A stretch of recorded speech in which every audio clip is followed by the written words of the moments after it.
Welcome back to the Vendetta Sports Media YouTube channel. This is Leave My Saturdays Alone.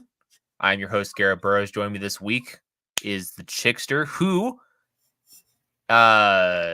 finally got his water bottle back. This was a whole thing. No, this was a whole thing. You ever hear the expression that you don't know what you have until you lose it? I love this damn thing, and it made me love me more. I had a brief incident where I lost it. I didn't lose it. I misplaced it. I left it somewhere, and I was like, "Fuck!" I left it. I went back out there. It was gone, and I was sad. I was sad for like 3 days, and then But Monday then a night, janitor found it, right? the janitor found it. And she's like, because I asked her, I was like, "Hey, have you seen one?" And she was like, "No." She didn't speak very good English, so she's like, "No."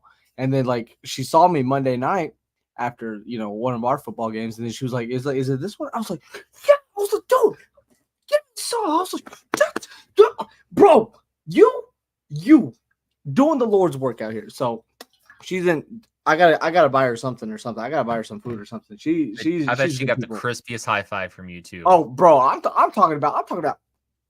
And I was like, hell yeah, you know what I'm saying? So she's good people with me now. So Hell yeah, we love her. Shout out her. All yeah, right. If you're new to the I show, don't know what her this name looks either. like is we're just gonna be quickly going over some of the big games in college football from the week prior, just giving you a little recap in case you didn't have your Saturday left alone. We got you taken Mm-hmm. care of here. We're going to be going over Georgia versus Kentucky, LSU versus South Carolina, Alabama versus Wisconsin, Arizona versus Kansas State, Colorado versus Colorado State. And then I want to get your thoughts on who your Heisman leader is. And then we're going Mm. to go over our player of the week, and then we'll get out of here. You didn't tell me about it. I didn't prepare for a Heisman. Now I have to Well, fucking think. now you got to think. Why So you always want to just try to keep me on my toes? I uh, don't like when you do that. I that just that's what I'm here for. That's what I'm here for, no baby. I'm here like to you're keep like you on your here. toes. You're like, here, prepare for this. I'm like, cool. So I'm like, start preparing, and then you're just like, fuck you. And we're also doing this. And I'm like, okay. Like, I literally found that. All right. Okay. It's the fun of it. It's the fun of it, I think. It's So a we're fun going to start off at the top of the list. The number one team in the country at the time, the new AP poll has come out this week in Texas, has the number one spot in the Oh, country, they much to took the it. surprise of a lot of fans. Yeah. Georgia went into Kentucky, who got their breaks beaten off the week prior by South Carolina. This was an ugly game. Georgia picked up the This win is super 13 to ugly. 12. This was kind of billed as what might have been a quarterback battle between Carson Beck and Brock Vandegrift. Vandegrift was we were kind of hoping to see a rebound game from him, only 14 for 27 for 114. Carson Beck didn't do much better, though. 15 No. for 24 with 160 yards, no passing touchdowns through the air. In the run game, the DSK from Kentucky had a really solid game, almost getting 100 yards, almost 5 yards a carry, very solid. And then Trevor Etienne back for the Bulldogs, 79 yards, a little over almost 4.5 yards a carry. My big thing, my big takeaway from this game was the playmakers for Kentucky, specifically Baron Brown, didn't have as big of an impact in this game Mhm. that I would have necessarily hoped to have seen from him. 3 catches for 34 yards, a little bit disappointing. What to you stood out from this game? Uh, what stood out was the lack of standing out. Like this was a defensive battle to the fucking end. And uh, correct me if I'm wrong. I think Georgia got away with a controversial call at the end or something. But I mean, this was just fucking defensive all around, and more along the lines of defensive, like coverage wise. Kentucky ran a little bit. Kentucky had more rushing yards than they had passing yards, so that could tell you a little bit what happened about the game. Georgia was really focusing on containing Baron Brown and keeping Vandegrift kind of limited. So they did succeed in that. But you were talking about DSK. DSK had 98 yards. By himself, he almost had more passing yards than Vandegrift. So this is a very defensive game. Georgia looked very shaky in this one, which is surprising because you talked about it. Kentucky lost to South Carolina last week. And I mean, not talking about loss, they got their ass fucking beat. And so coming into this game, everyone, including myself, took Georgia on the spread, took them on money line. They almost fucking lost this game. So a little room for worry. Kentucky's defense they held their own, made Carson Beck not look as sharp, but they did have Trevor Etienne. Sorry, they did have Trevor Etienne, so he ran pretty well. But just a very ugly game. I want to say it's uncharacteristic for Georgia. That might be why they didn't get the number one. Texas has been blowing everybody out, so I feel like this might be hopefully just an outlier. Kentucky came to play. Georgia kind of underestimated them. Hopefully this doesn't happen too often, but yeah, very ugly game. My big takeaway from the defensive struggle that we saw and you kind of talked about it, the playmakers on both sides of the ball for defense really stepped up for both Yeah, teams. for sure. Deion Walker is a freak of nature for Kentucky on the defensive line. He had a good game with 4 tackles. He did a really good job plugging up some of those rushing lanes for Georgia. And on the other side, I came away really impressed with Malachi Starks. I mean, I know that Oh yeah, you told me like something today. I like pound for pound, I don't know that there's a better player in the 25 draft cycle than Malachi Starks. And that might be a hot take as of, Wednesday, September 18th. We've got a long Might be a ways little to go. glazed. Might be a little glazed, I but dude, I don't like his IQ, his range back there. He is like your like traditional center fielder. Like he's the captain of that defense back there. Like he can well, make he was making plays 2 years ago too. Like he yes. could play. Yeah, He and I he think he was a it, freshman then. Yeah, anytime you have a freshman showing up for a Kirby Smart defense, you know you've got a good one. yeah, You know for you have sure. a good one for sure. We are going to switch over now to LSU versus South Carolina. Oh, And great the game. big takeaway here for me, this was kind of a coming out game for Lenora Sellers. We Yeah, got to talk about him right at the jump. This is Trey's guy from the ECU series. If you haven't checked that out on Vendetta Sports Media YouTube, or the series hub altogether is on vendettasportsmedia.com. So be sure to go give that some love. The passing stats isn't what you're here for. no. Lenora Sellers, fine arm, accuracy issues in the second and third levels of the defense. That's all well and good. This right here, 10 carries, 88 yards, and then broke off a big 75-yard touchdown, I believe, in the second half. I believe this gave I South think Carolina the lead. I think it was the late first half, either that or early second, something like that. Sorry. It was a huge turning point. Rocket Sanders had a great game as well. 7.5 yards a carry is like stud worthy. 2 Mm. touchdowns on the ground. Garrett Nussmeier, I know you're I'm still on I'm the fence warming up about to him, but him. I'm he's warming up to him. I really he's am. I got put a him. little gunslinger to him. He's got a He's little got gunslinger to him. That like LSU itself also did a really solid job on the ground as well. Caden Durham and Caleb Jackson, really nice showings. Josh Williams picked up a touchdown as well. And then we go to the receiving totals. Another solid game from Kyron Lacey. Aaron Anderson paced the LSU Tigers with 96 yards. On the other side of the ball, Nick Harbor, the freak of nature tight end. We'd like to see him get yeah. involved in the offense a little bit more. I had him, I believe, one of the first names on my Stallions list from this past year. And he's on lists all over. This dude has the tools to be a freak in nature. I would like to see him be more involved in the offense. If if you look at this game, do you think that it says more about South Carolina being able to hang with LSU or LSU only being able to come away from this game with a 3-point victory? No, I think South Carolina is for real. Like their defense is nasty, and if you watched you watched that game, 3 quarters, man, they were holding their own. They were keeping up with LSU. Their defense was nasty. That fourth quarter really kind of they started running out of gas, which kind of happens. We talked about Sellers, his ability to run the ball was keeping them in the game for a while, but I think they started kind of closing on that, which did not help. They started like LSU started adjusting to it. So LSU's defense started getting a couple stops. South Carolina's defense, as good as it was, they were out on the field longer, which led to fatigue in the fourth quarter, which eventually led them to go out of gas. But I think South Carolina's for real. Like this might be a potential playoff team.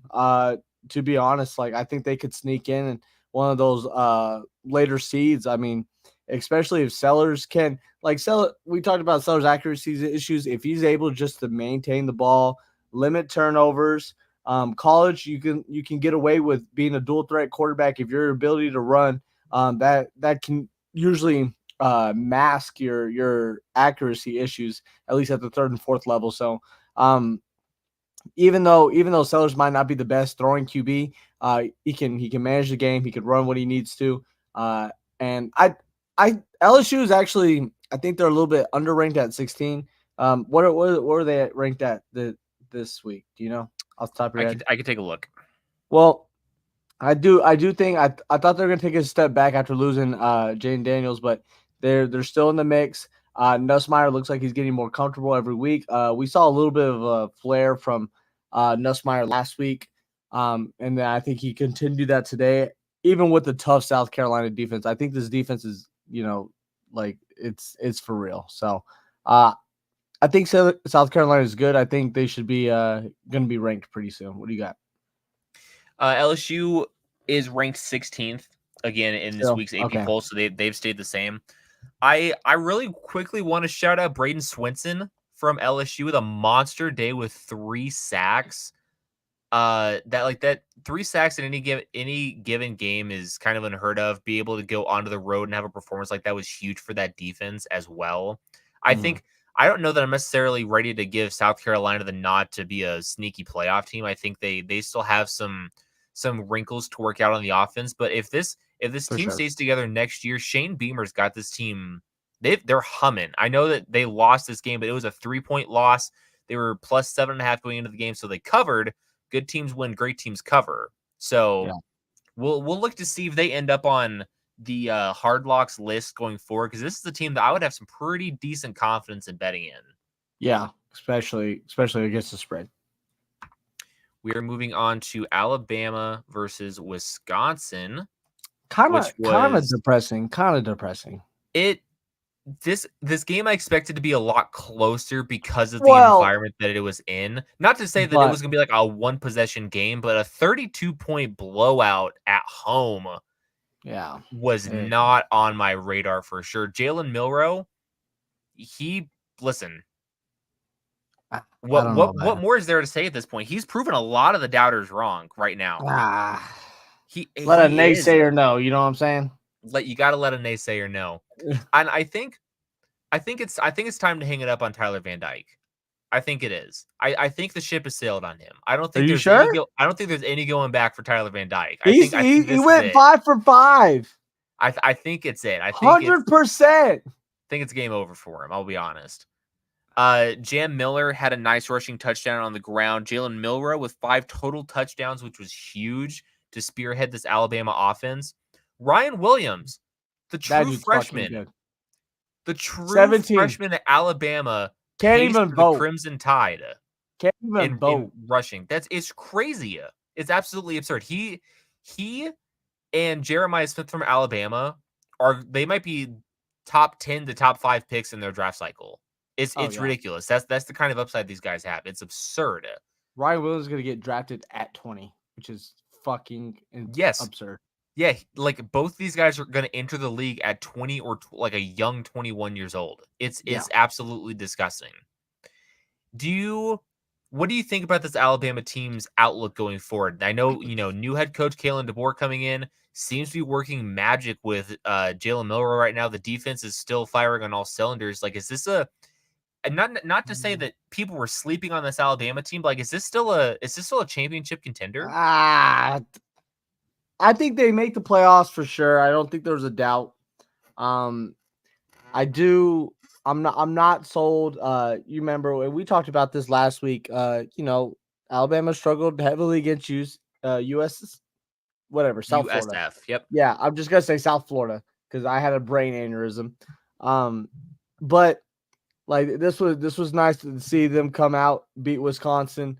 Would love to see them play a little bit better team of quality to kind of really gauge where they're at. It's still early in the season. I'm not going to come out here and say Alabama is going to be championship contenders. I don't think they will.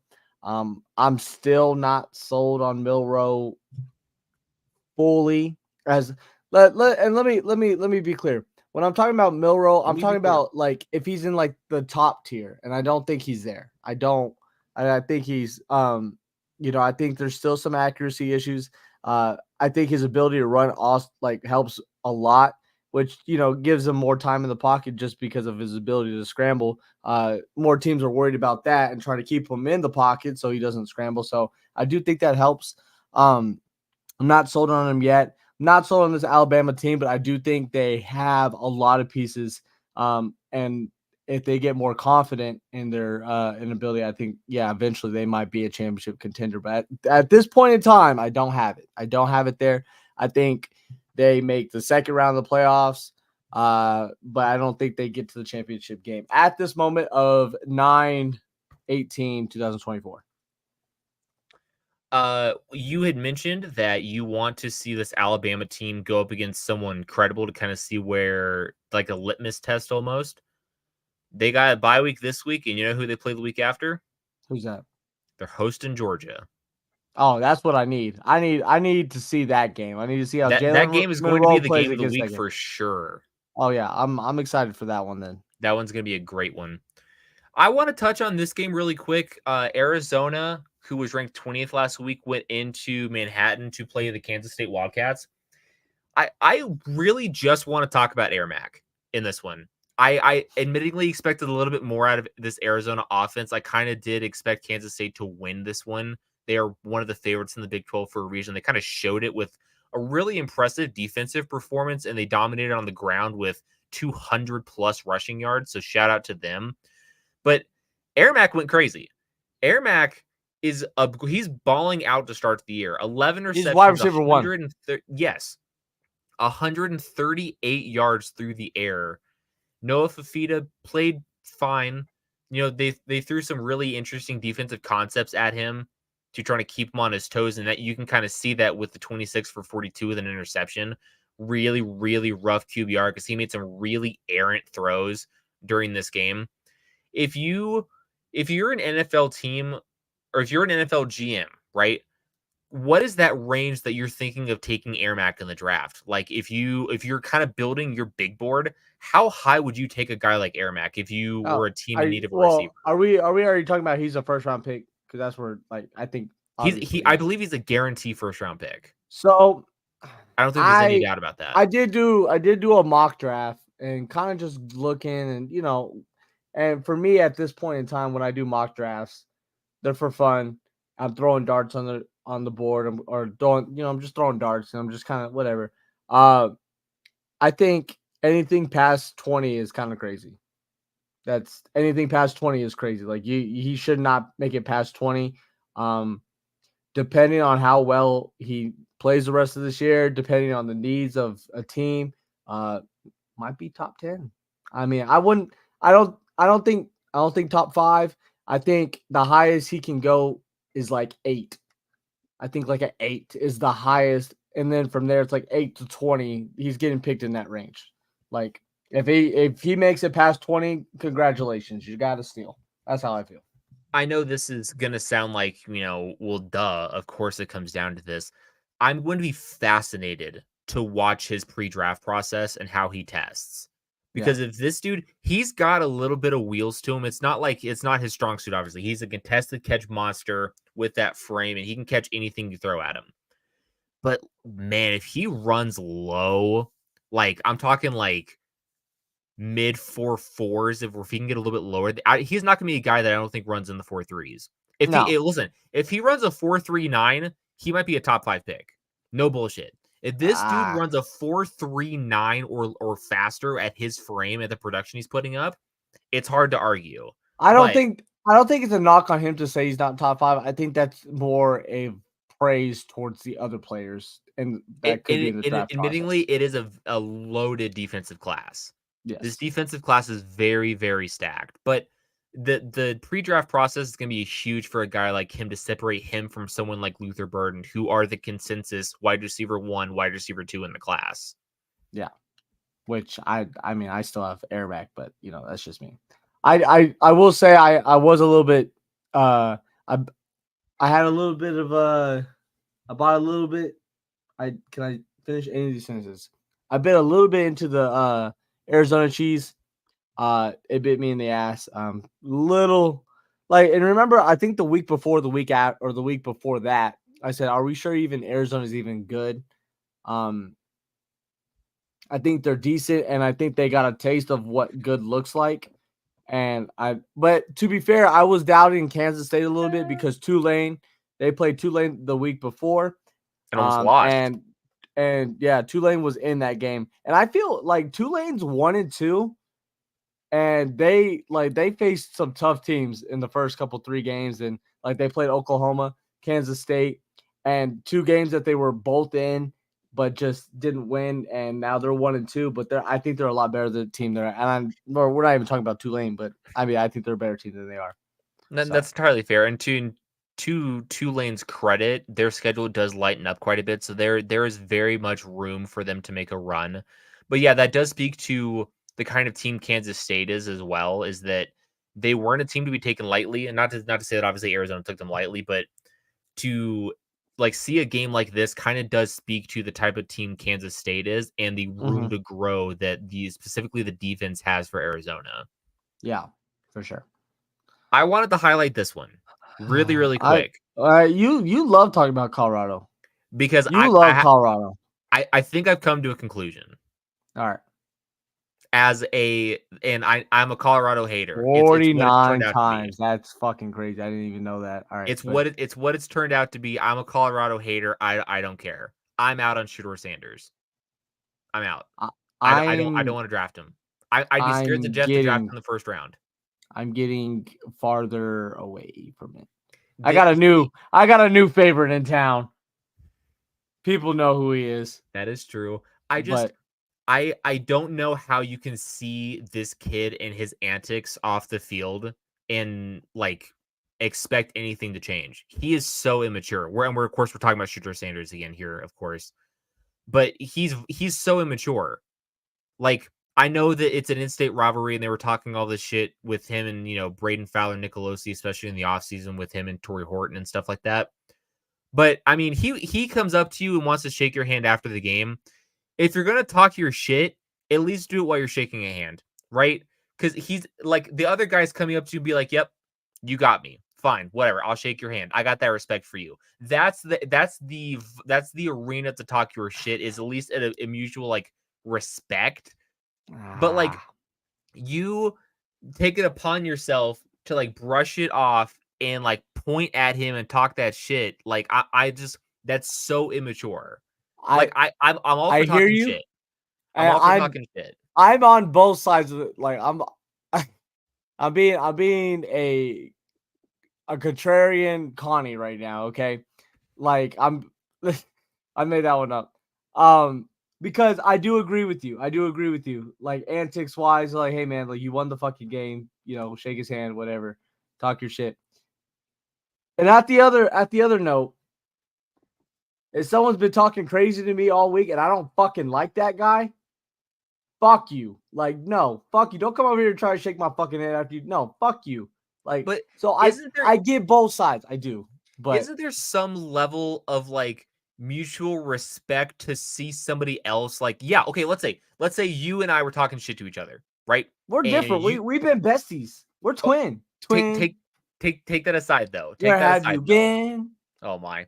Nobody knows. Oh, we're gonna get flagged. Never mind. Bye. Yeah, we're gonna get DMCA'd for this. So I need you to relax. My bad. If I'm talking shit to you, you're the big dog, right? I'm talking shit to you. I'm the little brother in the state, right?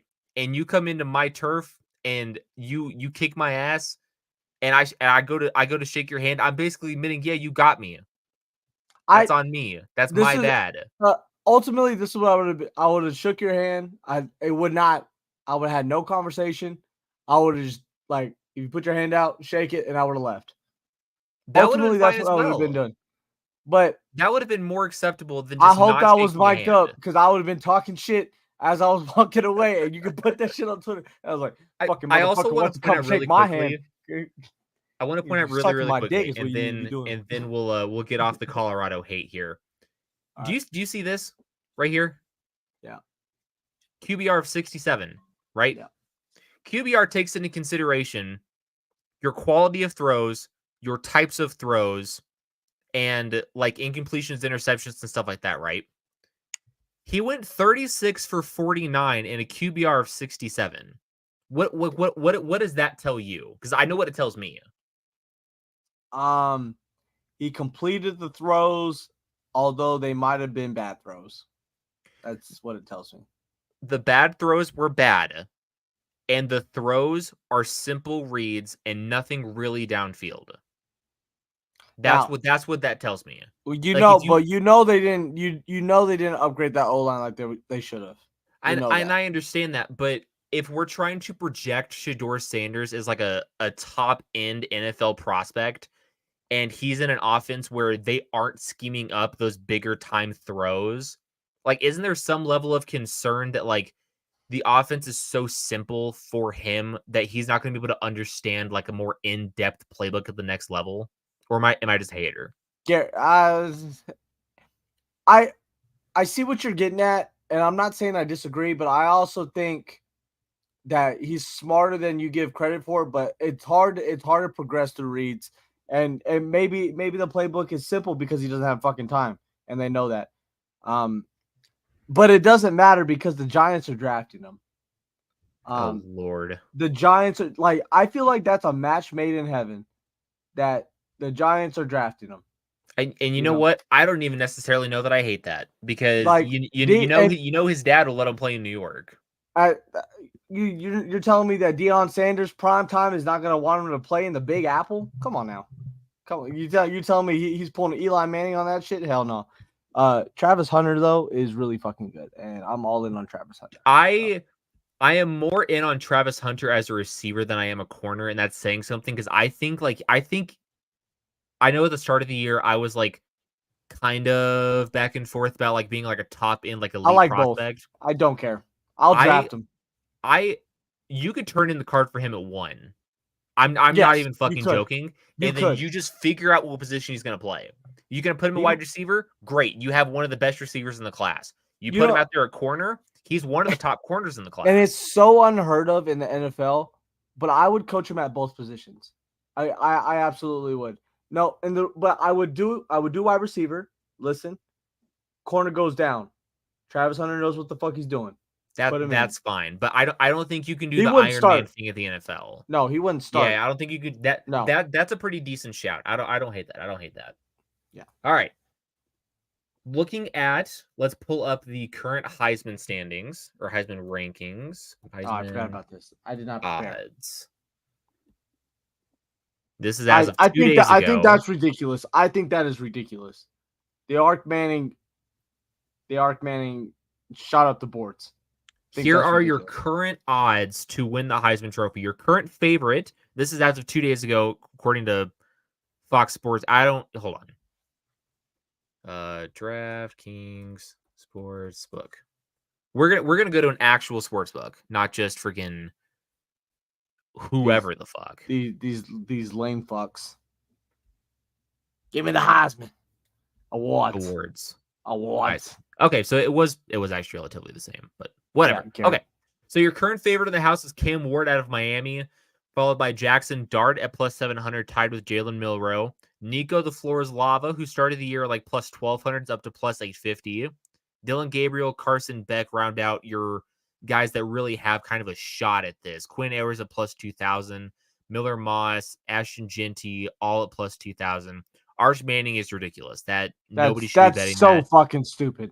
That's Travis so Hunter at plus 3,500. Like, I think he's going to make his he's going to make it to New York, I think. I don't know that he's going to win just because this Colorado team's going to win like 5 games this year, and I don't think you can give the Heisman to someone who may not make a bowl game.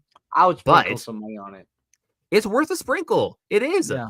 $10 to win $350. Like it is seriously worth a sprinkle. But looking at this, who do you have as your current Heisman favorite? Current, and this is because they haven't. This is because you can't. I don't want to. It's Nico the Floor is Lava. That dude is fucking going off the fucking rails right now. But Tennessee hasn't necessarily played anyone that you're like, oh yeah. So even though Cam Ward and Jackson Dart I think they've played better teams, Nico DeFlores Lava has played like his stats are fucking unreal. And usually it starts going stats based, and it's like he's putting fucking 45 points on teams in the first quarter. Like it's unreal. And I know it's Kent State. I know Kent State's not good. I know Kent State had no, chance to win the game, whatever. But I mean, the If guy's you're putting up fucking that good. many points in the first quarter, it's He ridiculous. might be the best quarterback in the nation.